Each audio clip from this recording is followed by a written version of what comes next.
Can you actually prep a full week of tasty and budget-friendly carnivore meals in just 2 hours? Yep, we're talking 3000 calories a day, which is a grand total of 21,000 calories for the whole week. I will also walk you through the whole process, step by step, with a handy cooking schedule to keep us on track.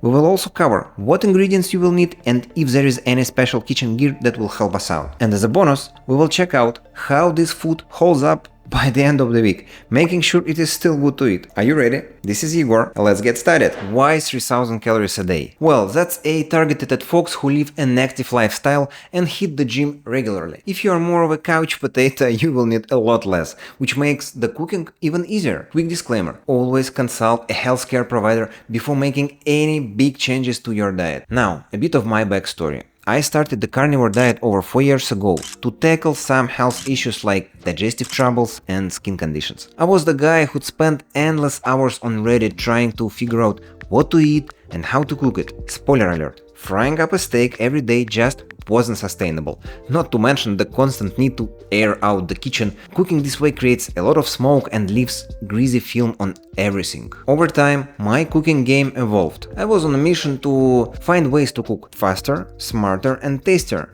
After all these years, I've narrowed it down to a few basic rules and go-to ingredients. First off, simplicity. We are talking easy to follow recipes, no culinary gymnastics here. The next one is speed. Time is ticking and these meals get you in and out of the kitchen fast. The third one is taste. Flavor is king, even on a meat-centric diet. Sure, you could feast on ribeyes and oysters every day if you are rolling in it, but let's keep it real. Today's dishes won't skimp on flavor. And the fourth one is cost. Budget-friendly is the name of the game here. Just a heads up. On the carnivore diet, don't expect a ton of variety. You got to have some willpower for this lifestyle, and better to save that energy for more important things, rather than spending it on cooking endless different meals. Trust me, I've been down that road. Some people even just stick to ground beef all the time, and that's totally fine. Now that we have covered all that, let's dive into the first dish that checks all these boxes. It is tasty, easy on the wallet and simple to make. I love making it on my Weber grill. Drum roll please. It's beef tri-tip. And here is how we do it. We are actually using a reverse sear technique, but in the oven. And we are starting with a low and slow oven roast followed by a quick sear on the stovetop. And first off, preheat your oven to 225F or 107C. Trim off any excess fat, as the intramuscular fat gives all the taste and not the fat on top. Then season with salt and pepper, and if you are okay with pepper on your carnivore diet, that is. Place the meat on a rack, insert a meat thermometer and pop it into the oven. Depending on how you like your meat cooked, aim for an internal temperature on 125F plus the sear to get it to medium.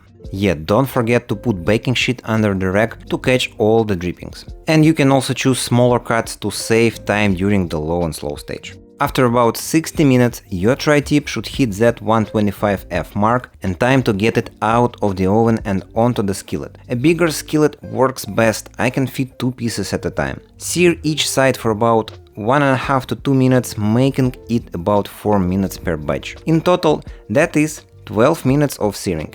If you have an extra skillet, use it to shave off even more time. Once seared, let the meat rest before transferring it into your meal prep containers.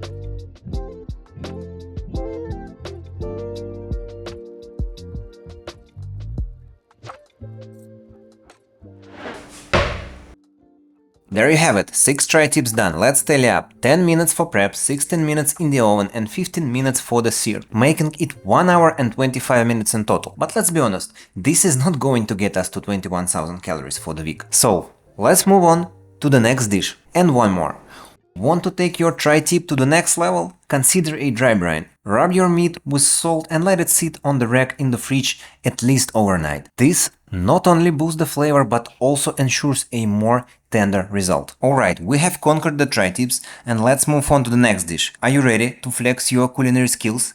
This one takes a bit more finesse, especially if you don't want to be fishing eggshells out of your dinner. Drum roll please! It's eggs. Lots of them. 40 to be exact. I love sunny side up, but scrambled eggs are more convenient. One wrong move with sunny side up and your yolk is gone. Plus, scrambled eggs cook faster, especially when you are cooking in large batches, like 15 eggs at a time. Best of all, they will soak up all the residual fat, ensuring that none of it goes to waste. And we know how crucial fats are, not just on a carnivore diet. Crack all 40 eggs into a deep mixing bowl. Add salt and pepper and whisk it all together. Divide your egg mixture roughly into 3-4 batches. Heat some beef tallow in your skillet, remember, the more the merrier. Or better to use some leftover fat after cooking ground beef or patties. Pour in the first batch and start stirring immediately. You can also add a bit of cheese here because, let's be honest, cheese reigns supreme on the carnivore diet. Now, you can cook all these eggs at once, which we will do today for convenience. However, I usually cook eggs for only 2-3 days in advance. They're so quick and easy to make that you can whip up a fresh batch while your morning coffee is brewing. I would recommend trying both methods and see which one works best for you.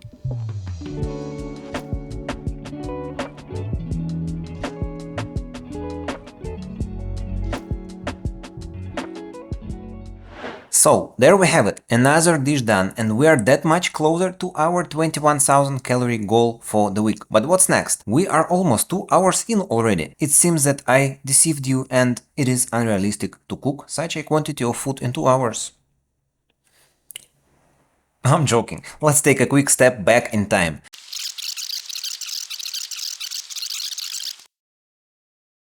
Alright, with the tri-tips baking away in the oven, let's not waste any time.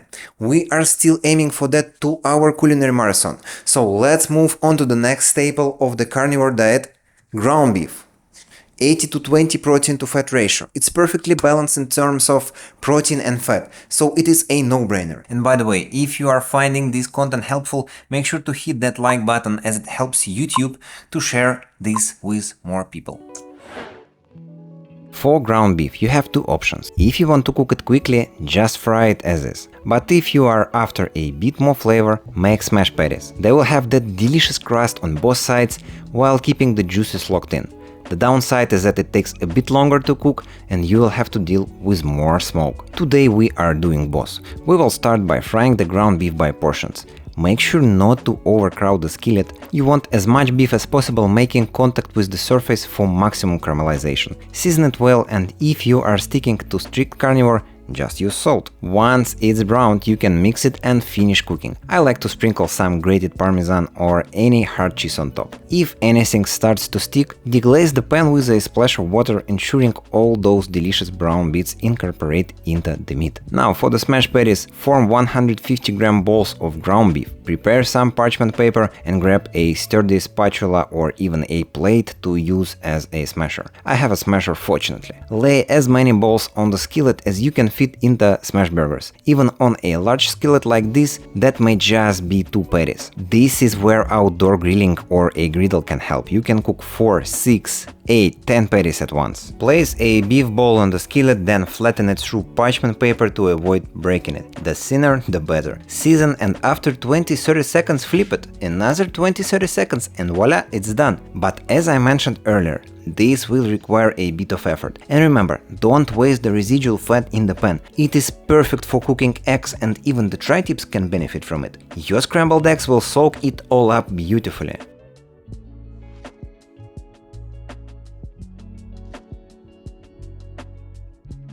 So, what's your pick? Fast and straightforward ground beef or the more flavorful smash patties? Choose wisely. We're still got that 21,000 calorie goal to meet. Alright folks, we have got our ground beef sorted and our tri-tips are in the oven, slowly rising in the temperature. They're at about 105F right now, but while we're waiting for those bad boys to get perfect, let's dive into everyone's favorite, bacon. So for this step I usually opt for a good old slab of pork belly. Look for pieces with less fat, trust me, plenty will render out as we cook it. Now, if you are one of the lucky ones and you find raw bacon sold in thick slices at your local store, give yourself a pat on the back. You have just saved some precious time. So let's get started. First, we trim off the skin from the pork belly. Got it? Good.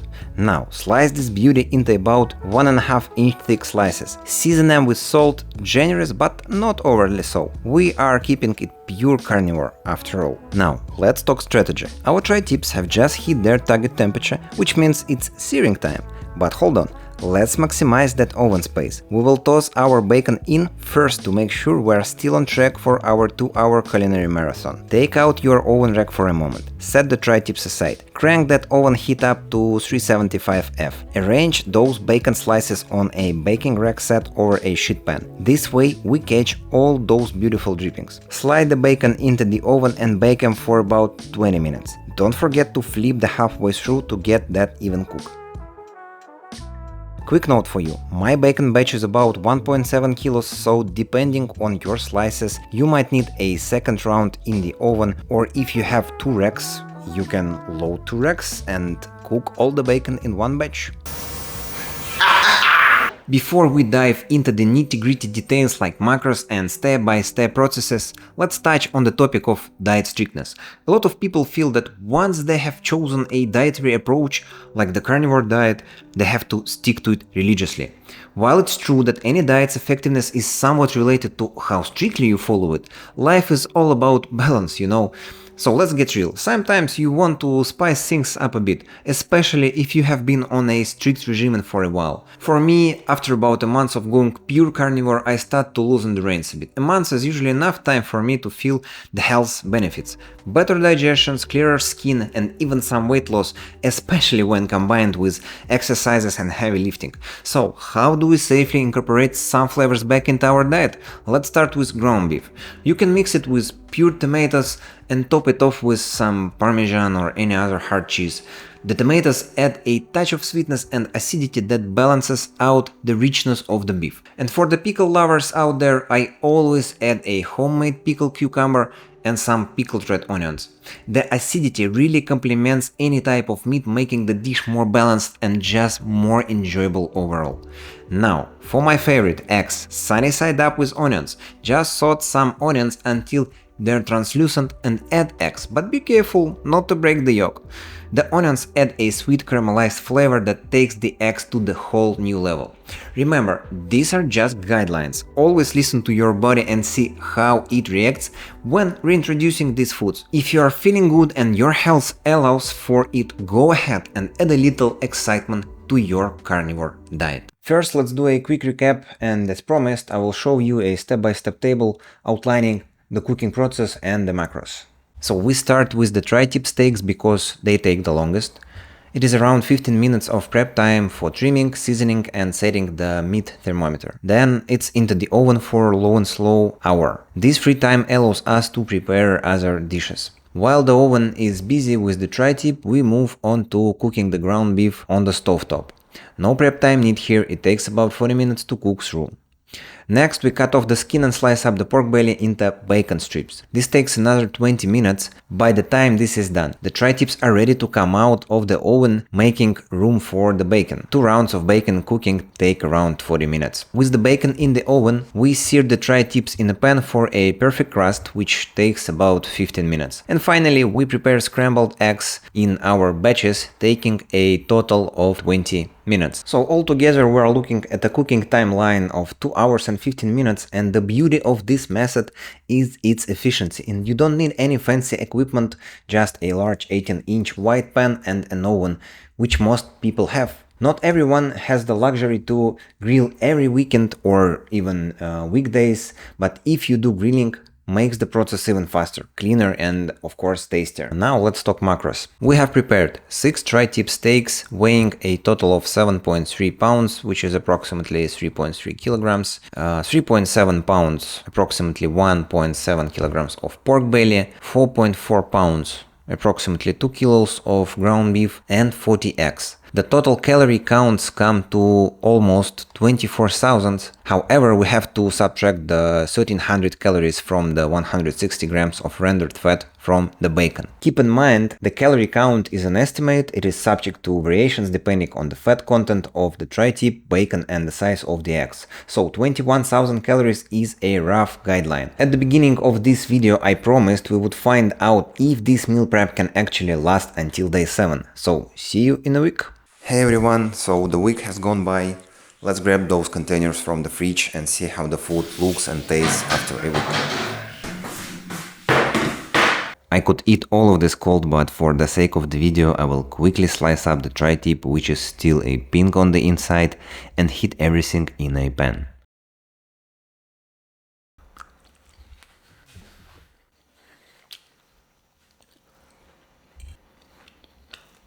Everything still tastes fresh, there is no indication that it has been sitting in the fridge for a week.